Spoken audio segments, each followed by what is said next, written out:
Yeah, looking back at the Arkansas State game, there's a lot of takeaways of where we're at right now. I talked about after the ULM game of playing with some energy and playing with emotion and playing just hard in general, and I thought those kids did it. That's what I asked them of. But it kind of the whole deal of just looking back at it, it's just kind of like Murphy's Law in a way. We started off the game a little bit rusty. Go down 17-0, the kids keep fighting, get back into the game 17-14. Look in their eye was really good at halftime. The energy was good. Loved where we at. We go out there, we make a big stop to start the third quarter off. They end up punting, and then next thing you know, we're backed up. We 3 and out. We get a blocked punt, and then just throughout the course of that third quarter with 2 interceptions and a punt return inside the 20, it's just kind of we're not good enough, like I've said many times before, to do that type of football and expect to have great results. And the message has been pretty easy with the kids. We got to keep the same fight in us. That we can never stop that. But we have to eliminate these simple plays, these things that just put us in so many bad situations. And I think the kids see that. And I think that we've got a pretty tough challenge ahead of us right now with ULL, which we all know that it's a very physical game. I think these guys do a really good job at establishing the run. They're the third offense rushing in the entire country right now, with scoring touchdowns and rushing, behind Navy and Air Force, which are the 2 academies that run the ball every single snap. So these guys are pretty good. We're going to be a tough challenge. Last week was containing the receivers and playing pass, and this week's got to stop the run. And what we have to do offensively, we got to find out better ways to put these kids in better situations. I say that every week. Obviously we're not seeing the results that we want to see. Kind of drew that line in the sand with the kids about, we're not a finger-pointing culture. We all understand that there's a lot of issues on the offensive side of the ball right now. And what we need to do is we need to elevate our play all around and make sure those kids are playing up to a better standard, because this is who we are. This is the team we got. We can't sit here and point fingers and be divided. It's more about making sure that we elevate our play and we continue with the process of practicing the right way and preparing the right way so we can have a better showing this next week. So, questions? Vitt started at quarterback last week. Mm-hmm. How is Gresh doing? Is he still in concussion protocol? Or? Still is right now. He's still in concussion protocol right now, so we're moving forward with Vitt. How would you assess his performance? Were you pretty satisfied? Obviously the 2 picks, but it didn't get bad until the second half. Yeah, I thought he did good. I thought he did okay. It wasn't just those 2 picks were kind of contested plays too. You'd like to at least see the receivers be a little bit better. That's kind of one of both those plays are, hey, you got to throw a better ball and you got to make a contested catch, or you've got to turn into a defender and not allow that to happen. And those 2 interceptions that he threw. There's going to be some growing pains with it all. Like there was a couple of situations he was put in where he took some sacks in heated situations where you got to give them credit. They pressured him up pretty good at times, and he took a couple of hits that were a little bit unnecessary, but they're good teaching moments of, hey, when you get these looks, we can't get into. You have to start changing plays. Because they full out zero pressured him at times where there's going to be free hitters, and we've got to be more efficient out there. But I think he's a tough kid. He shows back up. He took some shots out there, and he just kept fighting the entire game. And I think these kids are going to start rallying around him once he just gets more and more comfortable back there. Do you think the areas that he's struggling, he can learn from? Kind of he got a full game starting under his belt. Do you think some of that experience will kind of carry over? Because it seems like he's going to start this week. I think so. Yeah, I think it's just you just keep adding on to what he's doing and what he's comfortable with, and still keep trying to figure him out. That's the hardest thing about quarterback plays. You got to find out what they're good, because everybody's different with it. And you have to adjust game plans, and you got to adjust philosophy and scheme just to adapt to the trigger man. That's what it comes down to. So I think we've got, Coach Stitt, I think, has got another week with him right now where he's just going to continue to keep building his playbook and keep trying to put him in better situations that he's capable of doing. With Gibson and Case, you kind of teased a little bit last week that they might play and then they didn't. Was that more you just wanted to let Vitt roll, or maybe you need another week to get Gibson some reps, or what's your thought process on that situation? Yeah, it goes back to, where they're at. I think you start investing your reps into Vitt and see if we can just keep getting him better every single day. Is what it gets to. You have to have a backup plan with Jalen Gibson and Cedric Case, just in case something goes wrong there. But moving forward, we've got to keep getting Vitt in the best situations he can and keep improving him as a quarterback. And, you got 5 more games to keep working with this kid. A strong defensive game, despite the score. You have 4 sacks and a lot of good things on defense. And then for the field position to get kind of flipped on them and let them score in the second half, is it getting frustrating for the defense, for those guys to play well? I'd be extremely frustrated, and that's kind of what we had to address in here. It's the defense is playing at a high level. Like it's, I think that's the lowest output Arkansas State's had in this conference, and it was on 81 plays around there. Like I think I heard that, but.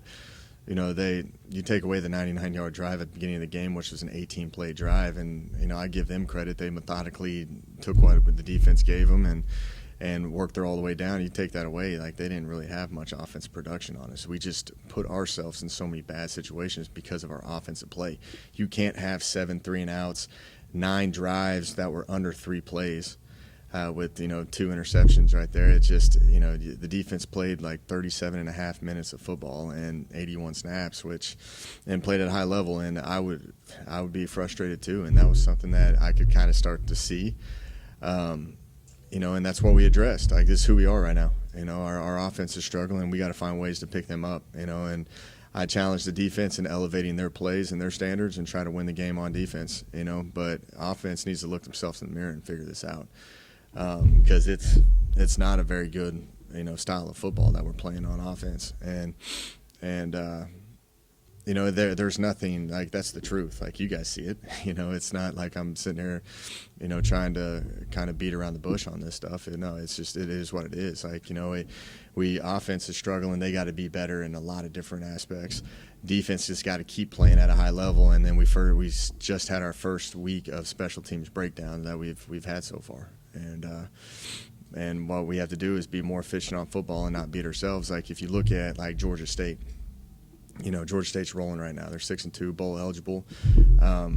We didn't beat ourselves in that game, and like that. Those are like the examples you can show your kids. Like if you don't turn the ball over and you put the ball in play and you don't beat yourself and you're always moving forward with it and the defense continues to play at a high level and special teams, we make game-breaking plays, you're going to win games. So it's we're completely honest with them. We just throw it out there like this is where it's at. If you guys play smart, efficient football like we've been talking about for 10, 11 months now, that it's going to play into our favor. But we can't go out there and turn the ball over 3 times and have special teams mishaps and keep putting the defense in a bad spot. It's why it's a ultimate team sport. You look at the struggles on offense. We're moving a lot of guys in and out. There's been injuries, all that, but what I see is 10 guys doing a job and 1 guy not. And then that one guy ends up getting you exposed in so many different ways, and we've got to get where everybody's all playing as one. And I think the kids are in a good spot. I don't think they're going to quit fighting or anything. We still got a lot to play for and a lot more ball left, but we got to find some answers on offense for sure. Coach, Caleb Twyford had that 60-yard run at the beginning of the game, but it seemed like you guys kind of struggled a little bit running the ball after that. Do you feel like that was something that Arkansas State made it difficult for y'all, or was it more self-inflicted? A little both. I thought they did some good stuff with their schemes and got us mistargeted on some stuff. Just they did some unique stuff that we really hadn't seen before, and we've got to be able to get them going in the right direction. But I thought that it was a mixture of them and a mixture of us. But you see Twyford hit that 60-yard run. You get it inside the 5. We run a ball. It gets hit for a couple yard gain. I think it was about an even gain. And then you do the second play, and we just throw the ball up to nobody as an incomplete pass, and it just looked like we had mass confusion on it. And then you do a QB draw to the 1-yard line. You go for it on 4th down because we need to score touchdowns versus that team. And we just have a simple execution play that we just can't complete. It's like that's self-inflicted to me. Like those are the things that, you sit there and you look at us and you're like, well, these are simple execution plays that we're not executing. So we need to at least put these guys or call a different play that's going to be more high percentage that these kids can execute. Are you satisfied with the play calling, or do you think it's more execution like you were just? It's a mixture of everything right now. We got to find who we are. Like what I see is I don't see it really. We have an identity out there. And we've got to put these kids in better spots, which I keep repeating myself over and over again because, there's a mixture of everything, and we as coaches have got to find better ways to put these guys in situations that they can handle. Have you gotten a chance to dive into the Raging Cajuns? What have you seen from them? They're really good. I'm impressed with them. You look at what they do offensively. I talked about how they're one of the top rushing offenses in the country. They call it the three-headed monster. It's a complete, like, what they do is they run the ball very efficiently, and then they do RPOs off of that, and then they're going to take play action shots off of that. So they make everything look the same. They make it all packaged up. So, like, if they're running a GT scheme, then they're going to have a GT RPO off of it and a GT play action off of it, and tries to, get these kids to lock in on the run and create opportunities for one-on-ones out on the perimeter. So it's a completely opposite game plan of last week. Last week we dropped 8 and kept everything in front, and we stopped the run with a 5-man box. This week we're going to have to load it up because they're 12 personnel, and now we're going to have to stop the run, and we're going to have to win on the perimeter. And mix them out and pick and choose when we play pass and all that because they're talented. I think their returner is probably one of the best returners we've seen all year. I think their kickers are good. They do a good job with stuff. They play very physical and hard on special teams. Defensively, they're a 4-down team, and they'll mix in some 3-down and some bare fronts, and they mix up the looks a lot. Where they're coming from the boundary, they're coming from the field. They're coached well, and you can tell that they've done a great job recruiting. When you're 330 pounds across the board at O-line, and you get nominated for the Joe Moore Award this week for one of the top offensive line units in the country, they're doing some things right.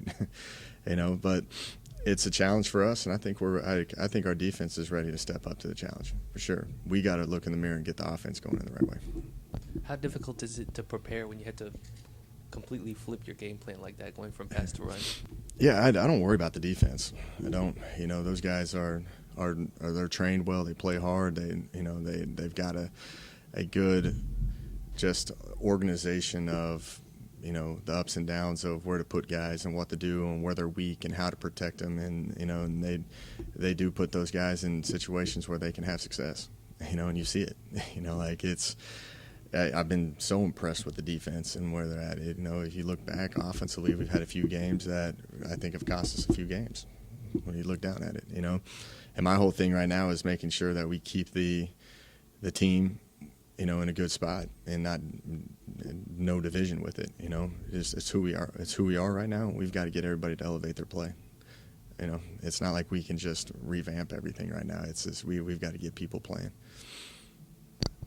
Tell us a little bit about Louisiana's defense and where you feel like you have some advantages.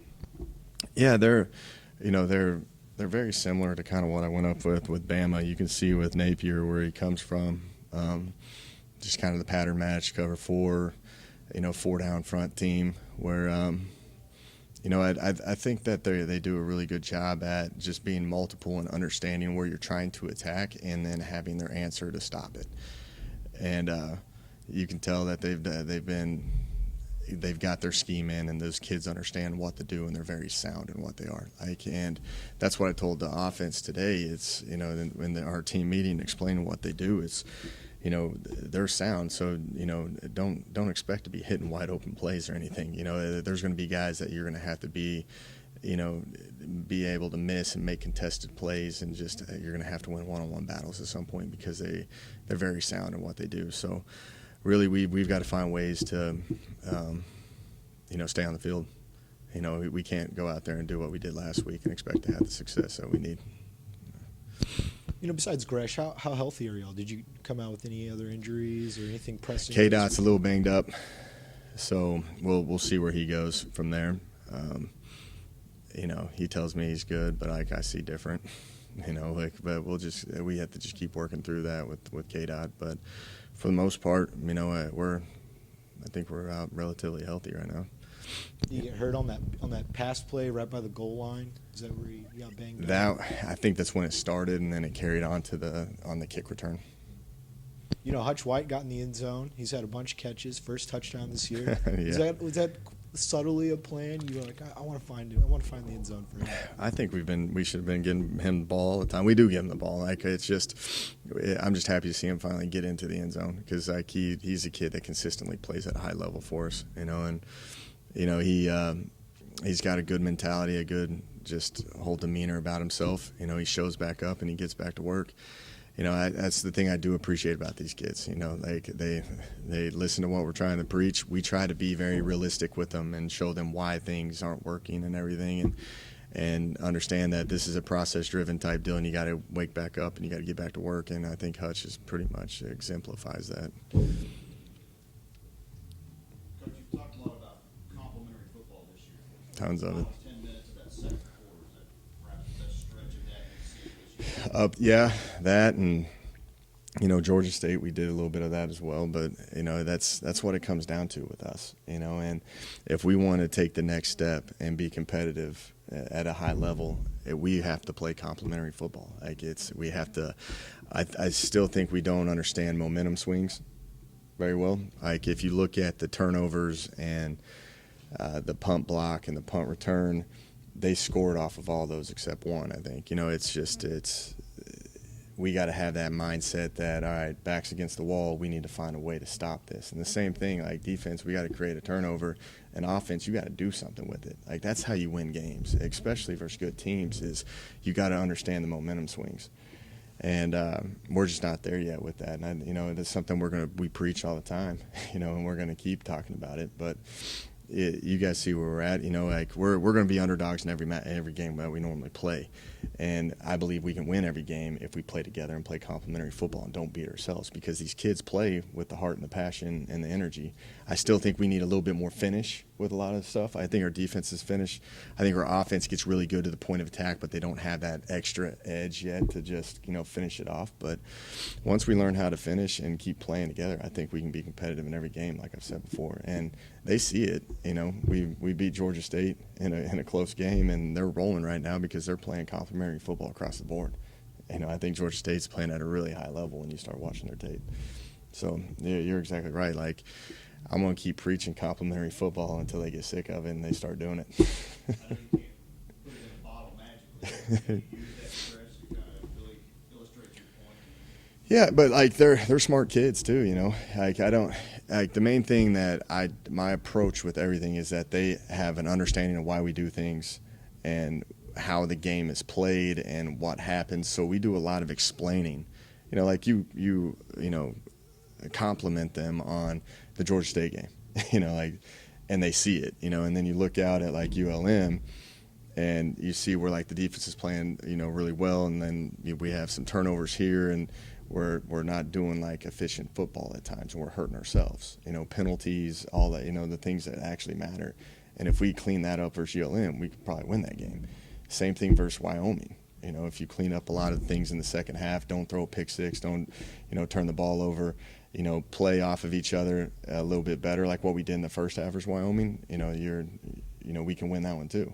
Like last week, if we just don't turn the ball over 3 times, especially where the defense has 3 opportunities inside the 20, but the 2 of those drives, when they're inside the 20, they scored on in 1 play. We got to be able to at least try to get a field goal out of that or something, and that's what we had to do is explain. We explain it to them, and it's a tough game. It is, and that's why you need every single person in this room on the same page, working together, and that's what we just keep, talking to them about. But you still have to have the passion and the energy and the emotion and the physicality to play this game because it's tough, but it's not just one side of the ball doing it. We got to have everybody in this room doing it, and that's why we stay the course. We wake back up and we coach them, we teach them, we show them, and we have a good spirit about ourselves where we can get back up and go up against a good challenge of Louisiana Lafayette, and let's go out there and fight them.